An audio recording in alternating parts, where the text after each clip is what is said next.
There are a lot of skeptics out there. A lot of people who simply don't believe in the paranormal. I don't know if it's because they've never had an experience or if they're just afraid to believe. But it's pretty much impossible to convince them otherwise. They always want proof. And I've found the best way to give proof to a skeptic is to take them to a place that's haunted and let the spirits convince them. I'm Tom Stewart, and this is My Paranormal Story. Before I start this episode, I want to thank you for listening. And if you really like my stories and would like to show your support, you can buy me a coffee. Just go to the website, buymeacoffee.com/myparanormal, and you can literally buy me a coffee. And hopefully, the caffeine will help me with making more episodes real soon. Thanks again for your support.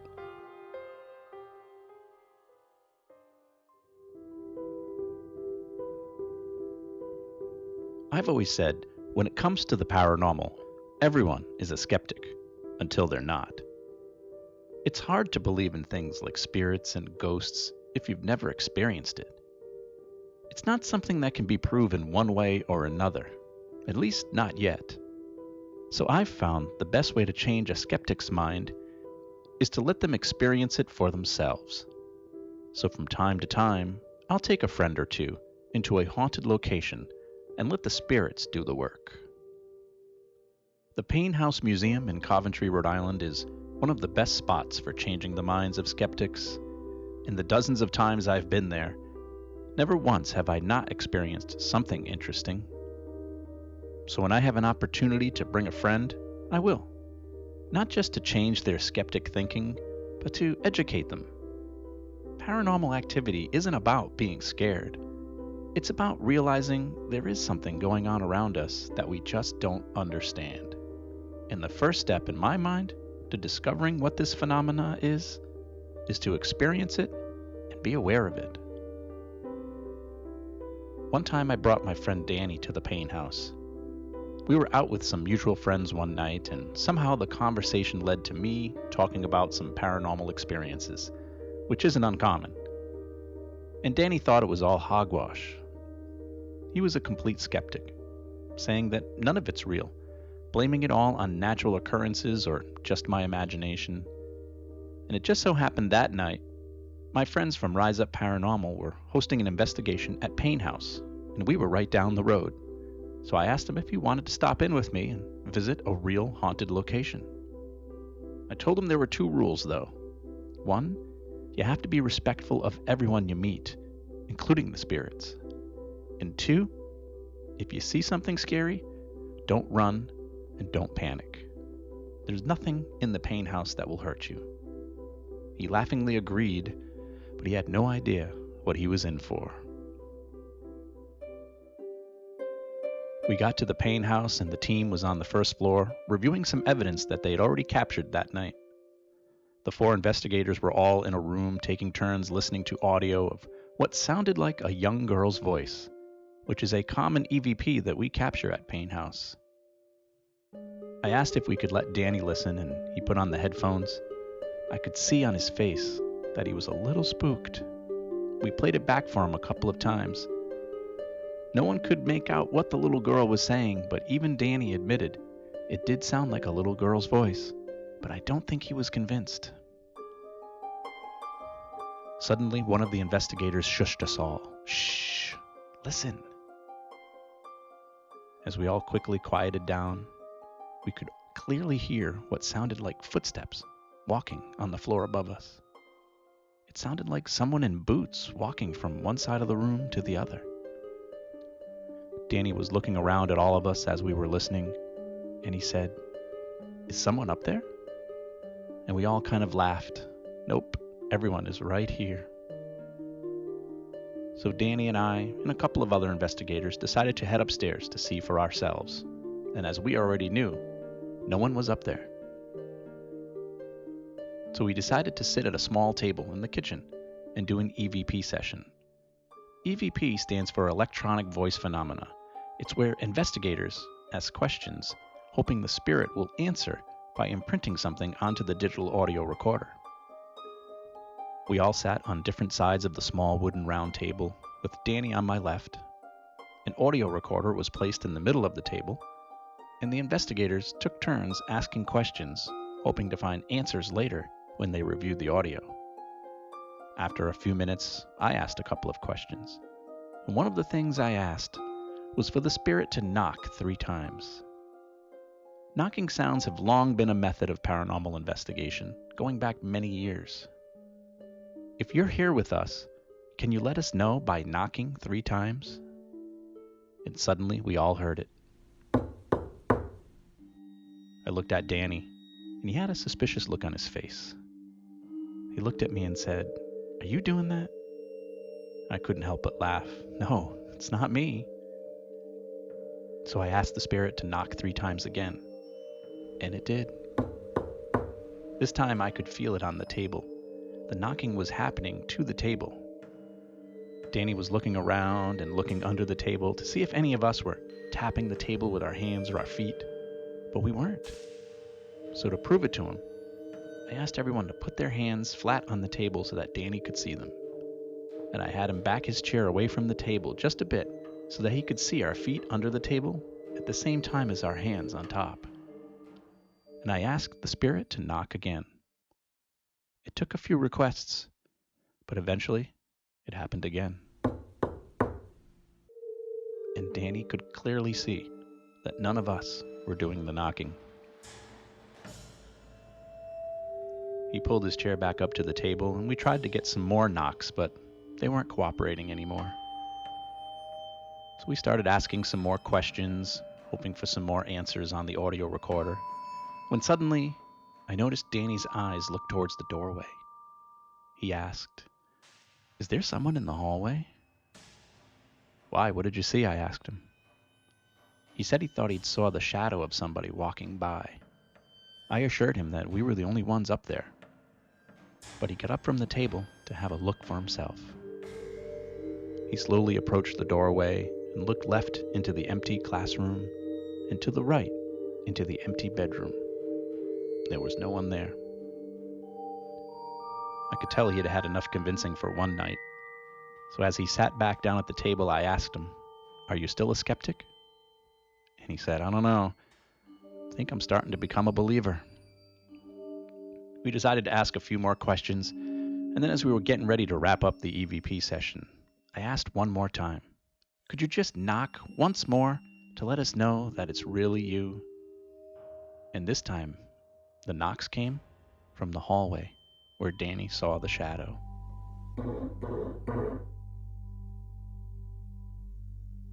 It's not just skeptics that are amazed by the Paine house. It's us believers too. Some of the most jaw-dropping moments I've ever experienced have taken place here. We've captured so much intriguing evidence that it was actually once featured on a paranormal TV show. One piece of evidence was a video we captured one night. And if it hadn't been for the painstaking review process by members of Rise Up Paranormal, this footage would have easily never been seen. The occurrence happened when no one was around. During most investigations, we set up infrared video cameras that are connected to a multi-channel DVR system. We record video on all the cameras all night throughout the investigation, even if it's rooms or areas that we're not in.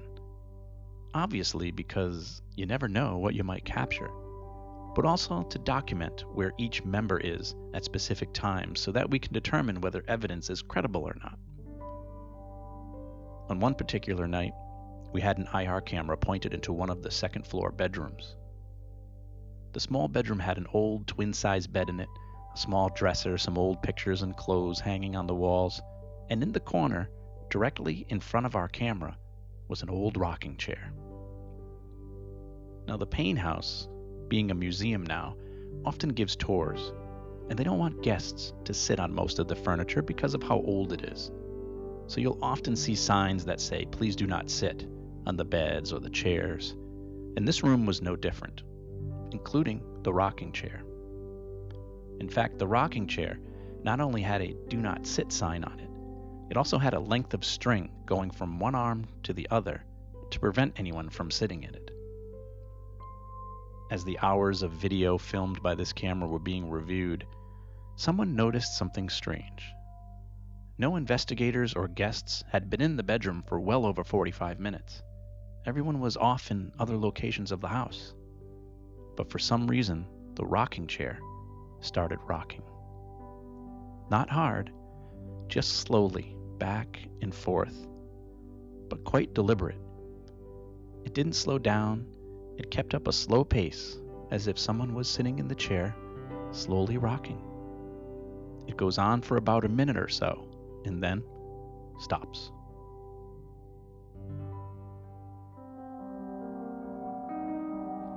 Another paranormal event some have experienced while visiting the Paine house is that of seeing apparitions.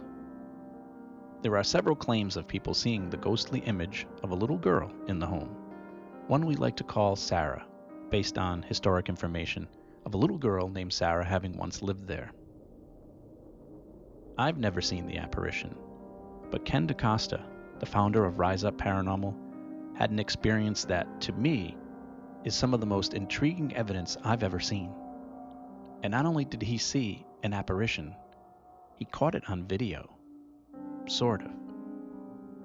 Since it's his experience, I invited him to tell the story of what happened when he saw Sarah at the Paine house. We were investigating the Paine house in Coventry, Rhode Island. A prior trip had suggested a child spirit was present, so it was a point of focus for us. There was a large group, which is kind of out of the ordinary for us in that night.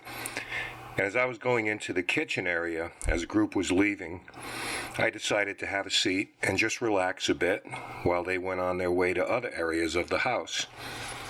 Perhaps 5 minutes later, I watched in total astonishment as the apparition of a little girl passed through a hallway and into another room. I was absolutely gobsmacked and just stared down the hall in amazement. I called to some investigators to return to the room and conveyed what I saw. They looked down that hallway and into the room, but they found no one.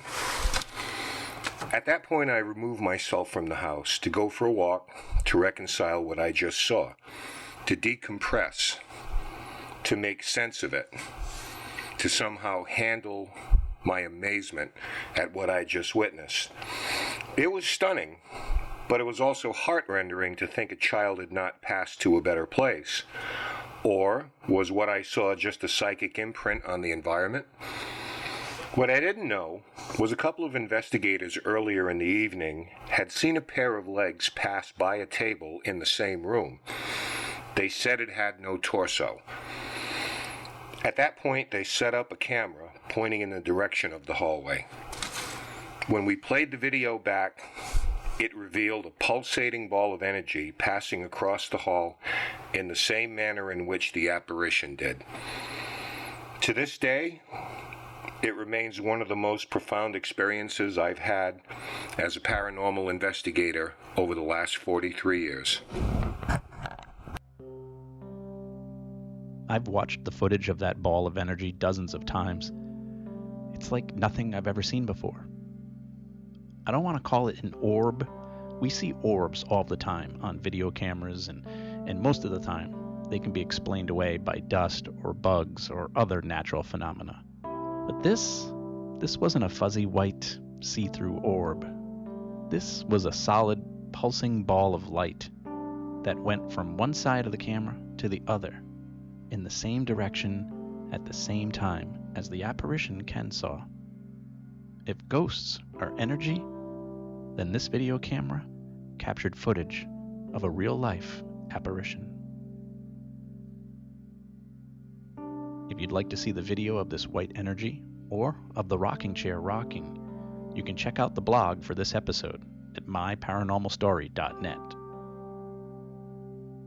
I want to thank Ken for his testimonial about seeing the apparition, a story about Paine House that just wouldn't have been complete without.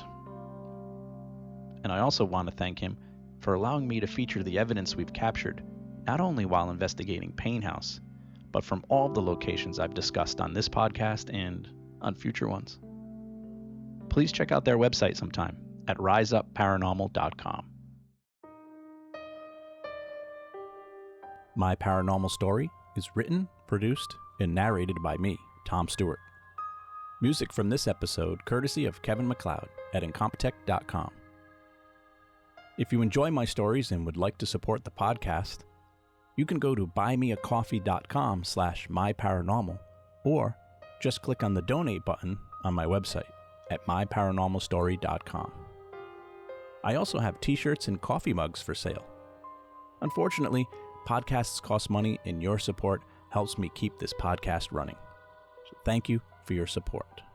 Please don't forget to subscribe so you'll know when I've added new episodes. And feel free to follow me on Facebook and Instagram. Just search for My Paranormal Story. If you have a podcast and you'd like to have me as a guest, or if you would like to ask me a question or tell me your paranormal story, you can email me at myparanormalstorypodcast@gmail.com. Thanks for listening. I'm Tom Stewart, and this is My Paranormal Story.